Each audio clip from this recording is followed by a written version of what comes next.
My heels click against the polished marble of my apartment building's lobby, echoing in the emptiness of a Tuesday evening. Another 14-hour workday behind me, another milestone reached for Horizon Brands. The client had practically hugged me after my presentation. I check my phone again. Still nothing. The elevator doors slide open with a soft chime, and I step inside, watching my reflection in the mirrored walls. Quinn Edwards, 32 years old today, senior PR executive, wearing exhaustion like an expensive perfume. My green eyes look back at me, searching for something worth celebrating. The number on my screen doesn't change. 0 messages, 0 calls. I tell myself it doesn't matter. I'm a grown woman who handles multi-million-dollar accounts. Birthdays are for children. But when I unlock my apartment door, the small cake I'd bought myself that morning sits accusingly on my coffee table. A single candle stands unlit in its center, a pathetic little soldier awaiting orders that won't come. Happy birthday to me, I whisper to no one. I drop my leather briefcase by the sofa and kick off my heels, sinking onto the cushions. My apartment feels hollow tonight, despite the careful decorating I'd done to make it feel like home. The clock on my wall ticks steadily toward midnight, counting down the final minutes of my birthday. My phone remains stubbornly silent. I reach for my laptop, thinking I'll distract myself with work until this day is officially over. Maybe check that proposal one more time. But instead, my fingers betray me, opening Facebook. The first post freezes me in place. There's my brother Miles, champagne glass raised high, surrounded by smiling faces. Behind him hangs a banner. Congratulations on your promotion. My father's arm is draped around his shoulder, pride radiating from his face. My mother stands on his other side, beaming up at her son. The timestamp shows the photos were posted 4 hours ago. My birthday. I scroll down, each image a fresh wound. Dozens of pictures. The entire extended family there. Aunts, uncles, cousins I haven't seen in years. All gathered around Miles, celebrating. The comments swim before my eyes. So proud of our superstar, my father wrote. The Edwards family legacy continues, my mother added. My hand trembles as I set the laptop down. They didn't forget my birthday. They chose to celebrate something else instead. Again. The memory surfaces without invitation. Sitting alone at the restaurant table, 11 years old, a single birthday candle melting into my cake as I waited for my family to return from Miles's debate competition. They'd promised they'd be back in time. They weren't. Then, at 17, shipped off to Grandma's house on my birthday weekend while my parents toured Yale with Miles. It's his future, Quinn, Dad had explained, not quite meeting my eyes. My college graduation, overshadowed by Miles's engagement announcement at what was supposed to be my celebration dinner. The conversation quickly shifted from my summa cum laude honors to wedding venues and guest lists.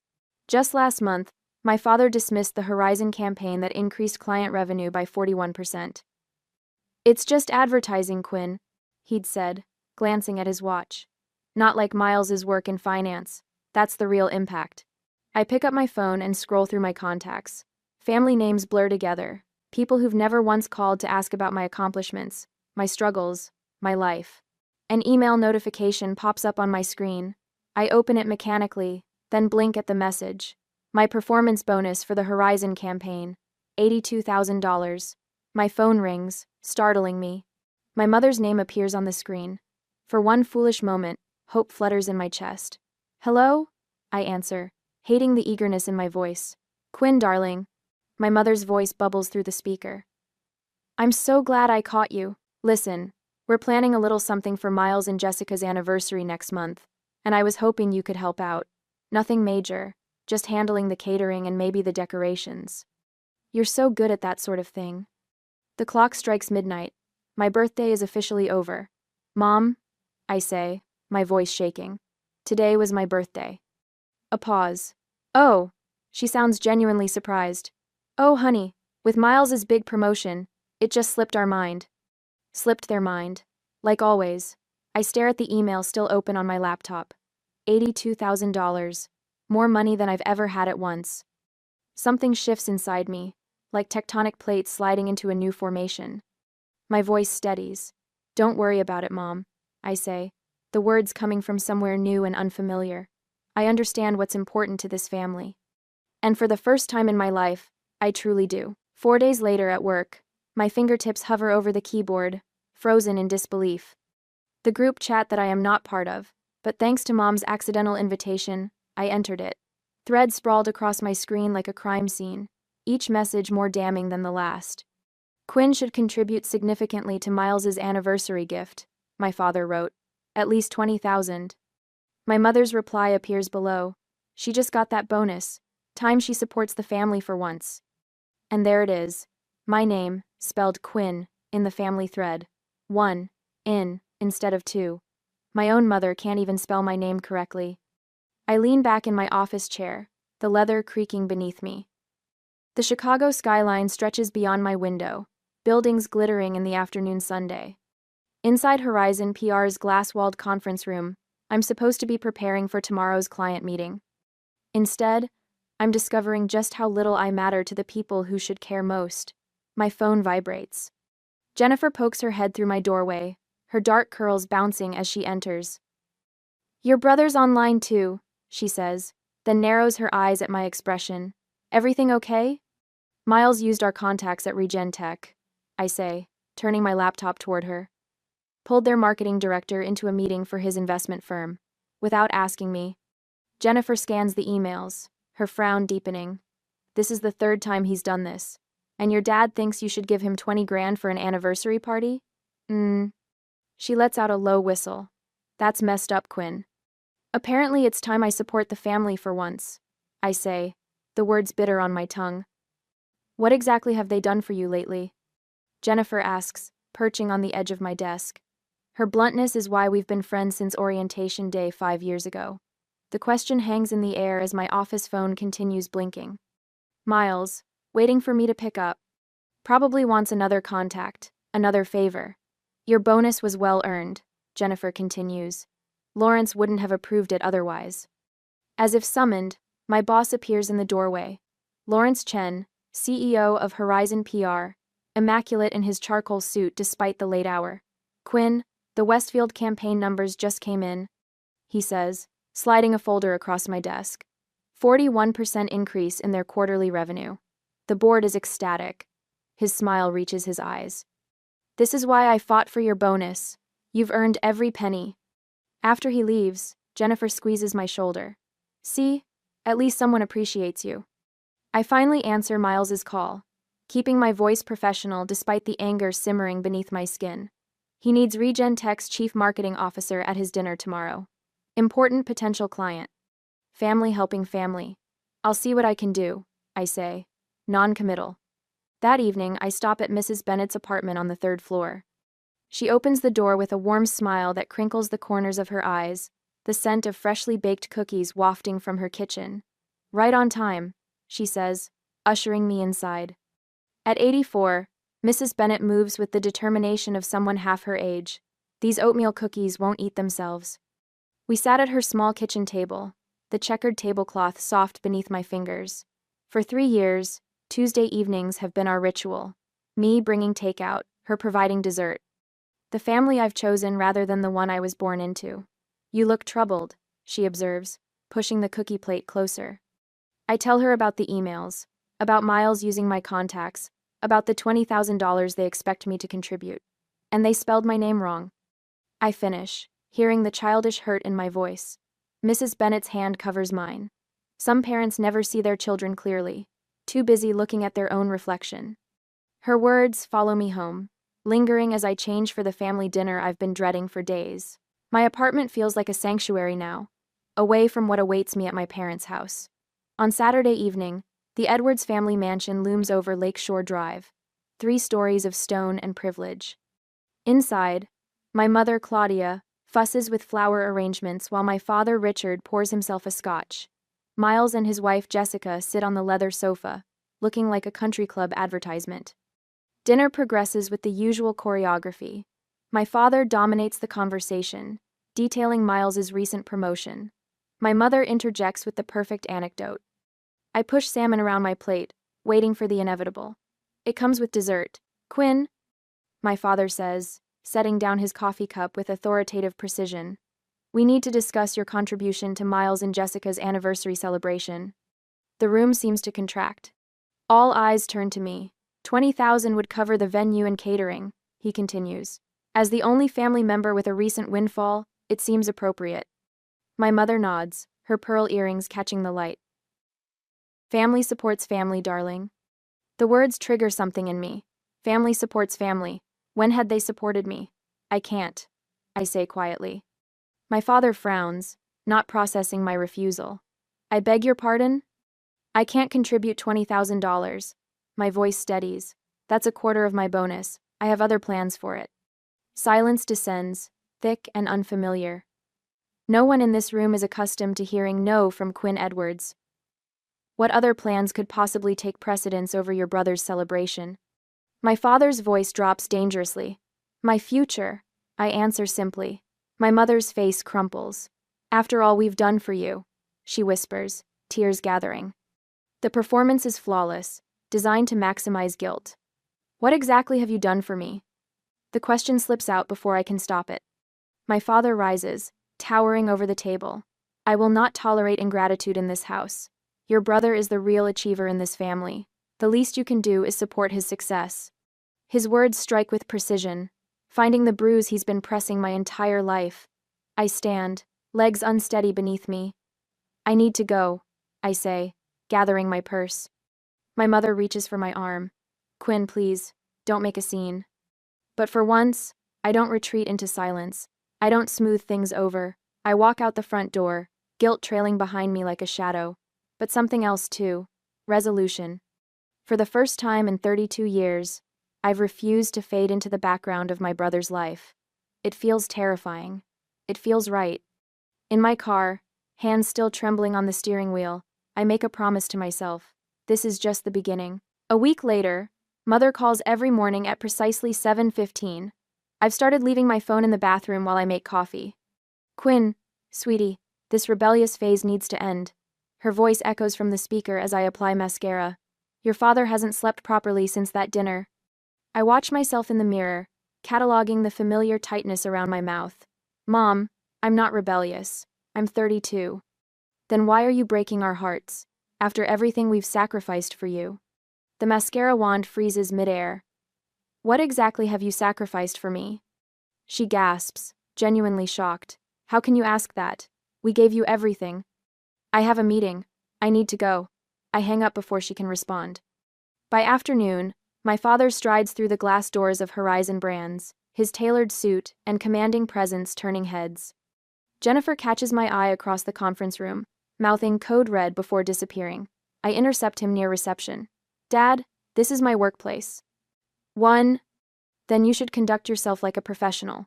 His voice carries, drawing attention from nearby cubicles. Professionals honor their family obligations. Lower your voice. I guide him toward an empty meeting room, acutely aware of curious glances. What do you want? Your mother hasn't stopped crying. Is that what you wanted? To punish us because we missed one birthday? The dismissal ignites something molten inside me. Try 20 years of birthdays, graduations, and achievements. You always exaggerate. He checks his watch. The point is, Miles deserves our support. 20,000 from your bonus is more than fair. My phone buzzes with an emergency alert from our biggest client. I have to handle this crisis. We'll talk later. I do too on. This conversation isn't finished, Quinn. Actually, it is.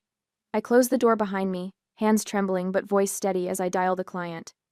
3 hours later, I stand before our executive team, presenting the crisis management strategy that saved the Westridge account. My voice doesn't waver once. That was extraordinary work. Our CEO says afterward, hand on my shoulder. You just saved a $3 million account with that quick thinking. The client called me personally to sing your praises. Pride blooms warm in my chest, unfamiliar but welcome. Thank you. I appreciate that. Walking back to my office, I notice 6 missed calls from Miles and a text. Mom's crying every night because of you. Fix this. Fix. I silence my phone and turn to the stack of congratulatory emails from colleagues and clients. The contrast is stark. At work, I'm valued. At home, I'm an afterthought unless I'm giving something.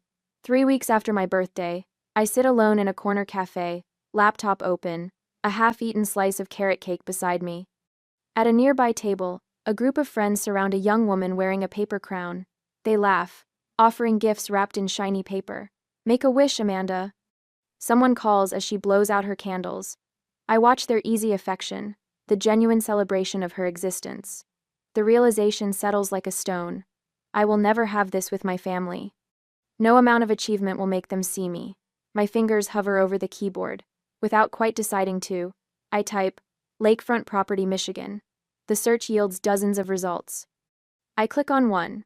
A 4-bedroom house with wide windows facing the water. Wooden deck wrapping around 3 sides. Mature pine trees offering privacy. Price, $365,000.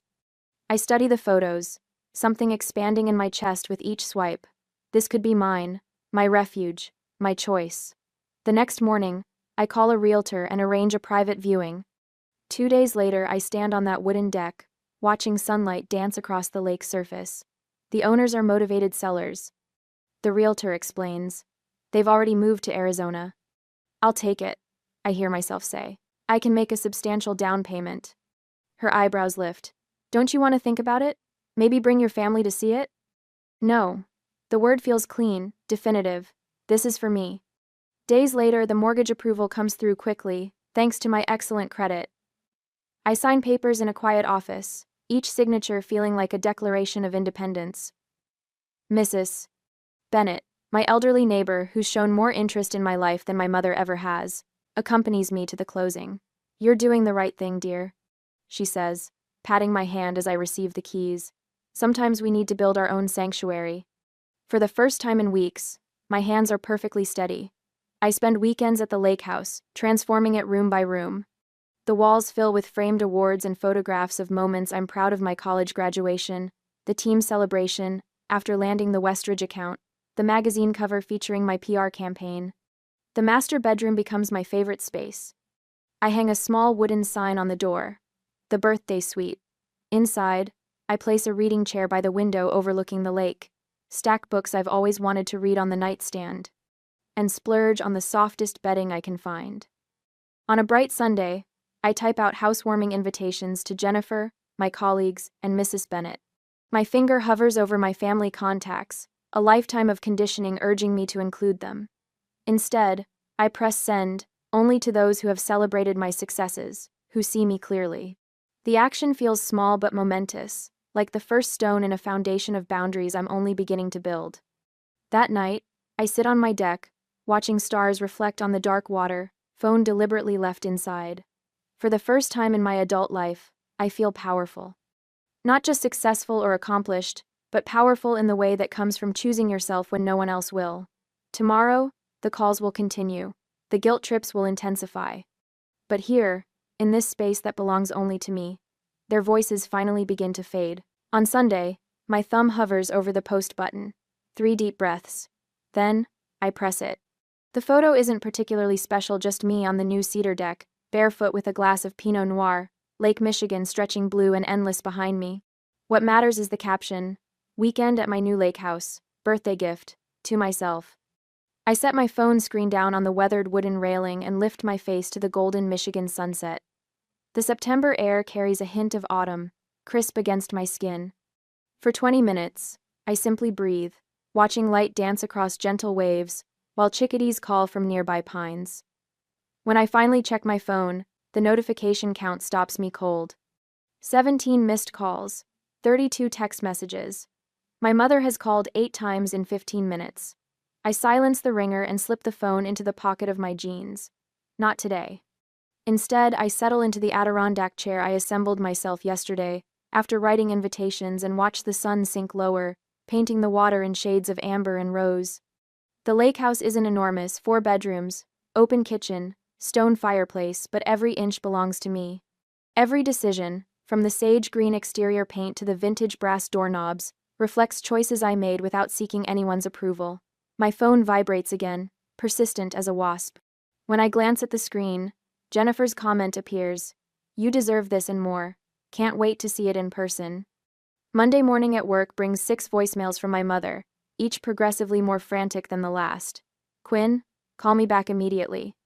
Where did you get money for a house? Your father wants to know. This is completely irresponsible behavior. Call us. People are asking questions we can't answer. How do you think this makes us look? Your brother is driving to your work right now. You better be there. The final message arrives at 10 a.m. There's a family emergency meeting tomorrow night. We expect you there. Don't make this worse than it already is. I delete them all and make blueberry pancakes in my new kitchen. By afternoon, I've hung curtains in the master bedroom and assembled the patio furniture when my work phone rings. It's Jennifer. Your brother showed up at the office looking for you, she says without preamble. He seemed pretty shaken when I told him you'd taken the week off. Asked if I knew where you were. What did you tell him? That your whereabouts weren't my information to share. Then he got that Edwards family look, you know, the one like I was the unreasonable one for respecting your privacy. I laugh, surprising myself with the sound. Thank you. Don't thank me yet. He cornered Devin from accounting, who mentioned something about Michigan. So heads up, they might figure it out. I gaze out at my lakefront property, where autumn leaves drift across fresh-cut grass. Let them. Saturday brings my improvised housewarming. Colleagues from the agency arrive with practical gifts and genuine smiles. My boss Greg brings an expensive bottle of Cabernet with a handwritten note, to celebrating yourself. We toast on the deck while watching boats drift by. Mrs. Bennett arrives last, her silver hair swept into an elegant bun. She carries a quilt made from fabric scraps in shades of blue and green. For your bedroom, she says, eyes crinkling with warmth. Every home needs something handmade with love. I blink back unexpected tears as she wraps her arms around me. I'm so proud of you, she whispers. We grill steaks and corn on the deck. Someone brings a portable speaker, and 80-second music mingles with laughter and conversation. I take photos of everything. Friends sprawled on new furniture, sunset reflections in windows, Mrs. Bennett teaching Jennifer how to properly fold napkins. I post these images too, each one highlighting the absence of my family, while showcasing the people who actually show up for me. Sunday evening, my father texts, "Where did you get house money?" Answer immediately. I pour another glass of wine and don't respond. On Monday, I came back to work, and the family gossip network was fully activated. My cousin Elaine calls, voice hushed with calculated concern. "Everyone's talking about your lake house," she says. "Aunt Claudia is beside herself. Uncle Richard wanted to call a family meeting, but you weren't there." "I was busy hanging shelves," I reply, surprised by my own calm. "Quinn." She pauses dramatically. "People are saying things." "What things?" "That you've been hiding money. That you're having some kind of breakdown. That this is all because you're jealous of Miles's success." I laugh then, a real laugh that bubbles up from somewhere new inside me. That sounds exactly like something my family would say. The call that finally comes Thursday night is from my mother. I answer on the fourth ring, settling into my porch swing. "Quinn, Elizabeth Edwards." She begins, voice tight with controlled fury. "This has gone far enough. The Petersons, the Carsons, even Reverend Wallace has asked about your situation." My situation? This attention-seeking behavior. Buying a house without consulting the family. Posting those photos. People are asking questions. I rock gently, watching a heron glide across the water. "What questions?" Her voice drops to a whisper. "Why you would need to buy yourself a birthday present. Why we weren't there to help you celebrate. It's creating a very uncomfortable situation for this family." "How interesting." I keep my voice light. It's almost like actions have consequences. "We need to fix this." Her voice hardens with purpose. "I'm organizing a family dinner Sunday night. Your father and I will explain that this was all a misunderstanding. That we've always supported you." The old Quinn would have agreed immediately, desperate to smooth things over. But that Quinn doesn't live here anymore. "I'm available Tuesday next week," I say instead. 7 o'clock, and I'll bring the photo albums. "What photo albums?" I smile into the phone. The ones I've been keeping since I was 11 years old, documenting everything. Documenting. For once, my mother has nothing to say. On Tuesday next week, the granite steps of my parents' mansion stretch before me like a courthouse walkway. I grip the 3 photo albums tighter against my chest, my knuckles whitening around their edges. The evening sun casts long shadows across the manicured lawn, shadows that seem to reach for me, trying to pull me back into old patterns. I ring the doorbell instead of using my key. Tonight, I'm not family. I'm a prosecutor with evidence. The heavy oak door swings open. Dad stands there, all 6'2" of him framed in the doorway, his silver hair perfectly combed despite the hour. His eyes flick to the albums in my arms, then back to my face. "You're late," he says, turning away without waiting for a response. No hug, no smile, just criticism. I follow him into the foyer where Mom waits, tissues already clutched in her hand. Her eyes are red-rimmed, makeup carefully applied to look like she's been crying without actually ruining her appearance. "Quinn," her voice breaks dramatically. "We've been so worried." I don't answer. The script is too familiar, her tears, my guilt, my eventual surrender. Not tonight. Miles appears from the living room, drink in hand. He pauses when he sees me, his expression shifting from casual confidence to something uncertain. I stand straighter, holding his gaze until he looks away first. "Dinner's getting cold," Mom says, turning toward the dining room. The table is set with the good china, candles flickering in sterling silver holders. A peace offering, or a bribe. I place the photo albums on the sideboard and take my usual seat opposite Miles, diagonal from the head of the table where Dad reigns. "Your mother made your favorite," Dad says, serving himself first as always, beef Wellington. "It hasn't been my favorite since high school. Miles prefers it. Let's just cut to the chase," I say, leaving my plate empty. "I know why you called this dinner." Mom sets down her fork with a theatrical sigh. "Quinn, sweetheart, we're just concerned about your impulsive decisions. Buying that lake house without consulting us?" Dad interjects, knife slicing through his meat with surgical precision. It reflects poorly on the family image. Reckless spending, poor financial planning. "It was my bonus money," I say quietly. "Money that could have been invested properly," he continues as if I hadn't spoken, "or contributed to something meaningful for the family." Miles clears his throat. "Quinn, no one's saying you can't have nice things, but maybe selling it would keep peace in the family. Mom's been crying every night." Mom dabs at eyes that remain suspiciously dry. "You're breaking your mother's heart," she whispers. I push back my chair and walk to the sideboard. The album feels heavy in my hands as I return, placing it at the center of the table. "I brought something I thought you should see." Dad's mouth tightens. "We don't have time for scrapbooks." "Make time." My voice doesn't waver. I open the first album, pages of Miles in party hats, Miles blowing out candles, Miles surrounded by towers of presents. Ages 6 through 25, each birthday documented with professional photography. "Turn to page 16, I tell Miles. He hesitates, then flips the page. A photo of his 18th birthday. A car with a giant bow, Dad handing him keys, Mom crying tears of actual joy. I slide the second album forward. "This one's mine." Mom reaches for it first. Her fingers tremble slightly as she opens it. Empty pages stare back at her. A few scattered photos, me alone with store-bought cupcakes. One of Mrs. Bennett hugging me on my 30th. Nothing else. There was nothing to put in it, I explain. "On my 21st birthday, you were at Miles's engagement party. Remember?" Miles flinches. I open the third album without waiting for a response. Family vacations, Disney World, the Grand Canyon. European tours. "I'm not in these because I wasn't there," I say. "I was left with Grandma, or at summer camp, or told there wasn't enough money for everyone to go." Dad stands abruptly, chair scraping against hardwood. "What's the point of this melodrama, Quinn? You've always been the difficult one." The point is evidence. Next comes a spreadsheet, printed and highlighted. This tracks family spending. Miles versus me. College tuition. Birthday gifts. Car down payments. Family trips. The numbers tell their own story. Thousands for Miles, hundreds for me. "And this," I say, pulling out a worn diary page, "is from when I was 9. I read aloud, "Maybe next year they'll remember my birthday without Grandma calling to remind them." Finally, I produce a photograph. Christmas dinner, 3 years ago. An empty chair at the table, a place setting with my name on a card. I was in Chicago, working.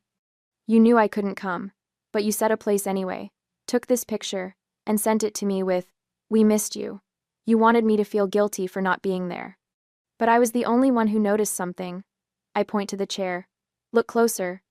Mom takes the photo, squinting. "That's not my usual chair," I say quietly. "That's where guests sit. Even when you're pretending I belong, I'm still an outsider." The silence stretches between us, taut as a wire. Dad's face darkens to crimson. "What do you want from us, Quinn? An apology? Fine. We favored Miles. He was always the priority. He's carrying on the Edwards name, the Edwards legacy. Mom crumples, real tears now. We didn't mean to. It just happened. And then it became a pattern, and I was easier to ignore. I finish for her. Miles hasn't spoken. He's staring at a photo I deliberately placed at the edge of the table. Him at 8, surrounded by presents. Me at 6, watching from the background, mouth tight in a smile that doesn't reach my eyes. I stand, gathering my evidence except for the albums. Those I leave behind. I don't need your approval anymore. I say, voice clear and steady. I don't need your love or your attention or your validation. I waited 32 years for you to see me. I'm done waiting. I turn toward the door, shoulders straight, steps unhurried. Behind me, Miles calls my name. Mom sobs. Dad remains silent. I pause at the threshold, not looking back. The albums are yours to keep. Consider them a gift. The door closes behind me with a quiet click that echoes like thunder. A year later, on my birthday, the morning sun paints gold across my lake house deck as I arrange a tray of fresh fruit beside a champagne bucket. 33 candles waited on the cake. Jennifer insisted on bringing one for each year, plus one for luck. Need any help? Mark from marketing calls from the sliding door, balancing a platter of pastries. Just set those anywhere. I smooth my red sundress and check my watch. Everyone should be here within the hour. A year makes quite the difference. Last birthday, I sat alone in my apartment with a store-bought cake. Today, my deck bustles with colleagues and new friends, all here to celebrate me. My phone buzzes with congratulatory texts about my promotion to senior director. The timing feels poetic, announced yesterday, celebrated today. The lake sparkles beyond the railing, reflecting the sky that matches my mood. Dr. Levine, my therapist, would call this progress. Our weekly sessions have helped me understand the family dynamics that shaped me.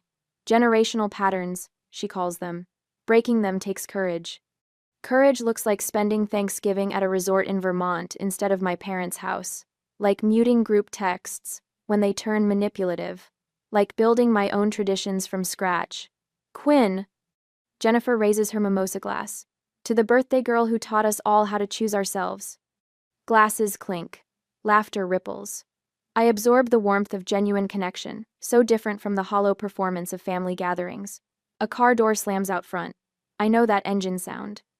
My brother's BMW. Miles stands awkwardly at the edge of the deck, holding a wrapped package. The party conversation dims as he approaches. Sorry to crash, he says. I wanted to give you this in person. We haven't spoken since the photo album confrontation. Since he watched his perfect family narrative crumble under the weight of evidence. Join us, I say, surprising myself with how much I mean it. Later, when the party moves indoors, Miles and I sit at the end of the dock. The package rests between us, still wrapped. Therapy's been eye-opening, he admits, watching a sailboat cut across the horizon. Dad still won't go, but Mom's trying. She talks about you differently now. And you? I ask. I never saw it until you showed us. How they erased you while spotlighting me. He pushes the package toward me. Open it. Inside is a framed photograph I've never seen before. Me at 7, perched on our old tire swing, laughing at something beyond the camera. Just me. Found it in Dad's storage boxes, Miles explains. Had it restored. Proof you existed, even when nobody was looking. My throat tightens. Not a solution, but a beginning. A knock at the lake house door pulls me back to the party. Through the glass, I see my mother standing alone on the porch, clutching a small bakery box. She insisted on coming, Miles says.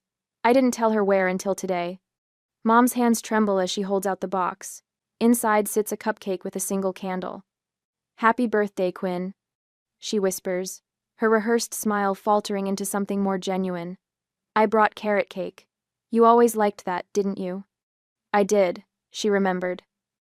The party's winding down, I say, stepping aside. You can stay for cake if you'd like.